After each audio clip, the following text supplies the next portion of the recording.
Thank you very much, Mr. President. Ladies and gentlemen, good evening. Assalamu alaikum. Lovely to see you all here tonight. We are having a very entertaining night, are we not, with some very interesting things being said from the other side of the house tonight.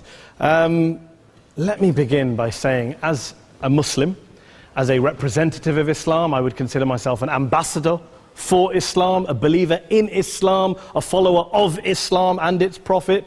So, in that capacity, let me begin by apologizing to Anne-Marie for the Bali bombings. I apologize for the role of my religion and me and my people, for the killing of Theo van Gogh, for 7/7. Yes, that was all of us. That was Islam, that was Muslims, that was the Quran.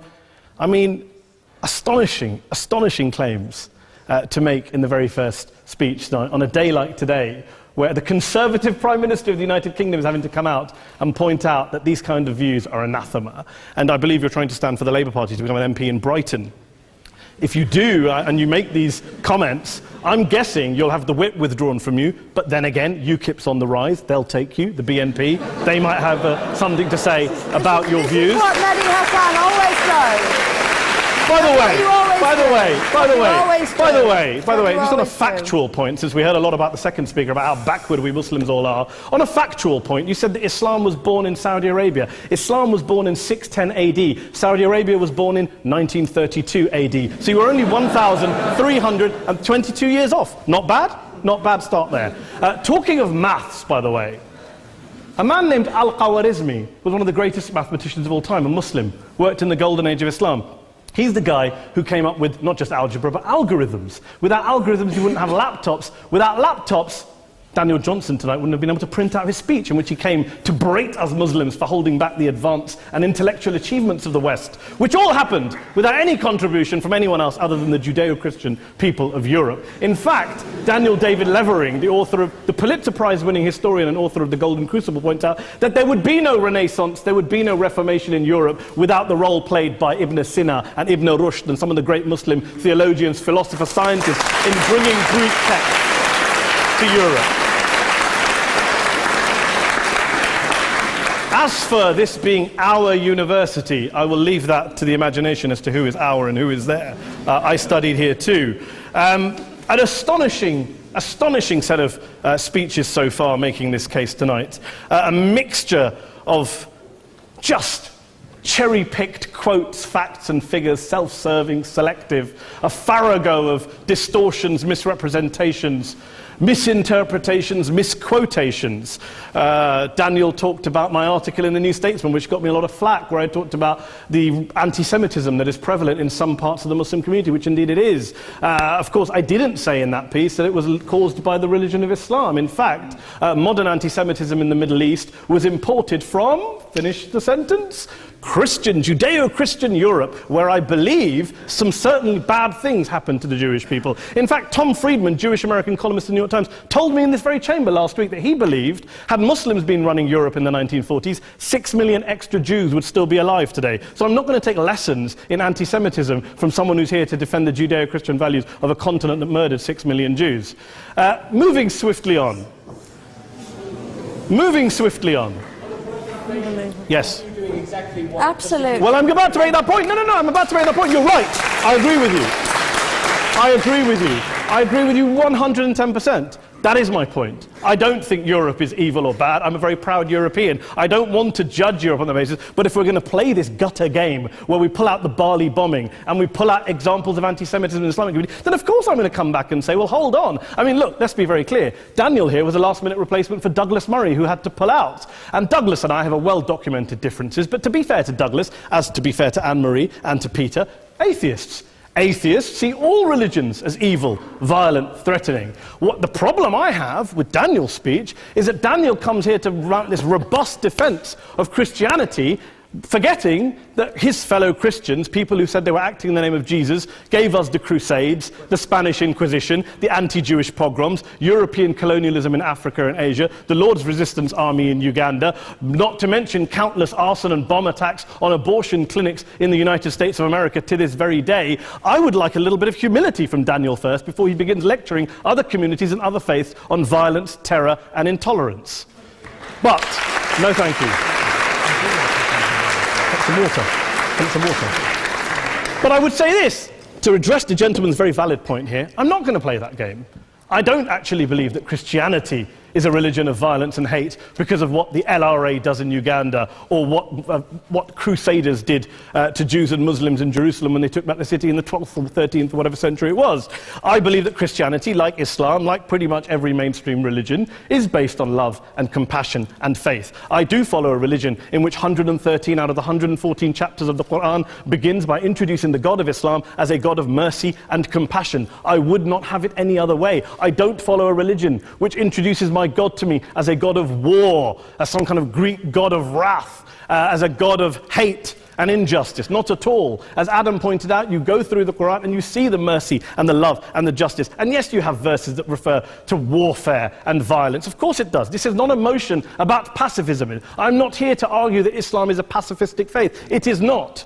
Islam allows military action, violence in certain limited contexts. And yes, a minority of Muslims do take it out of that context. But is it religious? We talked about Woolwich. Daniel and Anne-Marie have suggested that it's definitely religion that's behind all of this. Well, actually, what I find so amusing tonight is we're having a debate about Islam. And the opposition tonight have come forward. We have a graduate in law, a graduate in modern history, a graduate in chemistry. And, you know, I admire all of their intellects and their abilities, but we don't have anyone who's actually an expert on Islam, a scholar of Islam, a historian of Islam, a speaker of Arabic, even a terrorism expert or a security expert or a pollster, let alone to talk about what Muslims believe or think. Instead, we have people coming here, putting forward these views, putting forward these sweeping opinions. Listen to Professor Robert Pape of the University of Chicago, one of America's leading terrorism experts, who, unlike our esteemed opposition tonight, studied every single case of suicide terrorism between 1980 and 2005, 315 cases in total. And he concluded, and I quote, "There is little connection between suicide terrorism and Islamic fundamentalism or any of the world's religions. Rather, what nearly all suicide terrorist attacks have in common is a specific secular and strategic goal to compel modern democracies to withdraw military forces from territory that the terrorists consider to be their homeland." And the irony is, when we talk about terrorism, the irony is that the opposition and the Muslim terrorists, the Al-Qaeda types, actually have one thing in common. Because they both believe that Islam is a warlike, violent religion. They both agree on that. They have everything in common. Osama bin Laden would be nodding along to everything he's heard tonight from the opposition side. He agrees with them. The problem is that mainstream Muslims don't. The majority of Muslims around the world don't.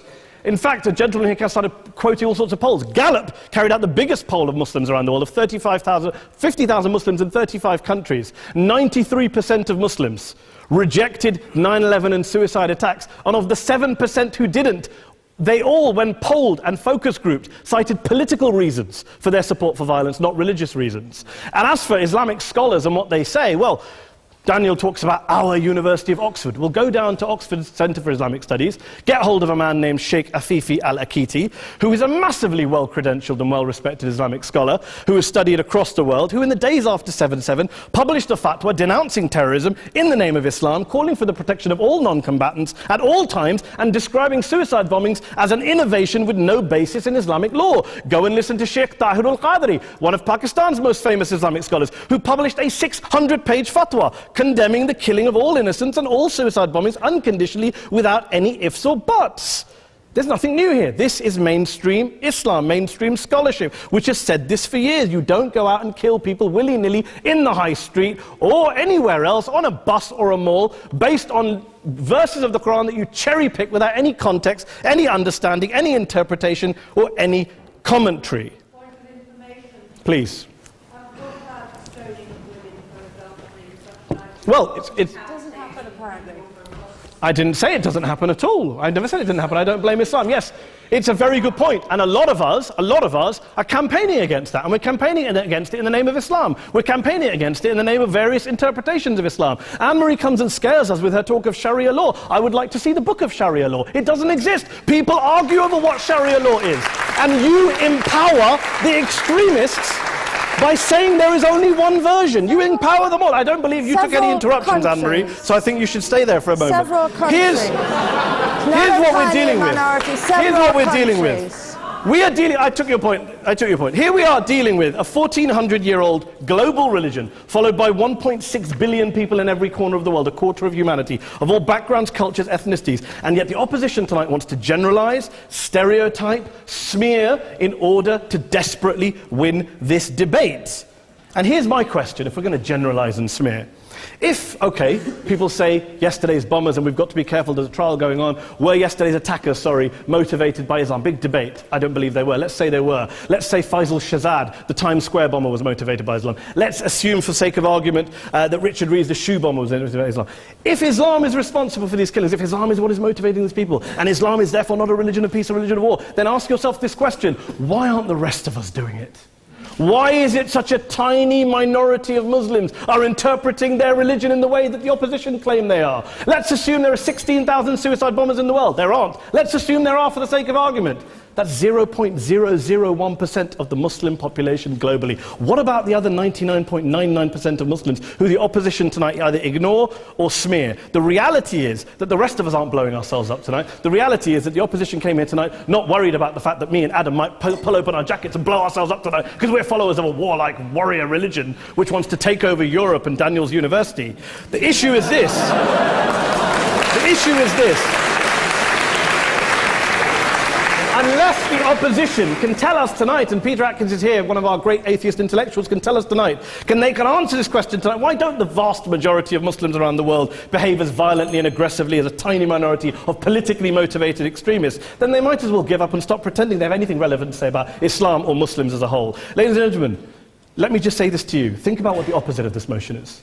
If you vote no tonight, think about what you're saying the opposite of motion is. That Islam isn't a religion of peace, it's a religion of war, of violence, of terror, of aggression. That the people who follow Islam, me, my wife, my retired parents, my 6-year-old child, that 1.8 million of your fellow British residents and citizens, that 1.6 billion people across the world, your fellow human beings, are all followers, promoters, believers in a religion of violence. Do you really think that? Do you really believe that to be the case? They say that in the Oxford Union, the most famous debate was in 1933, when Adolf Hitler looked out for the result of the King and Country motion, where they voted against fighting for King and Country, and Hitler was listening out for the result. Well, tonight, 80 years on, there are two groups of people around the world who I would argue are waiting for the result of tonight's vote. There are the millions of peaceful, non-violent, law-abiding Muslims both in the UK, Europe, Asia, Africa and beyond, who see Islam as the source of their identity, as a source of spiritual fulfillment, of hope, of solace.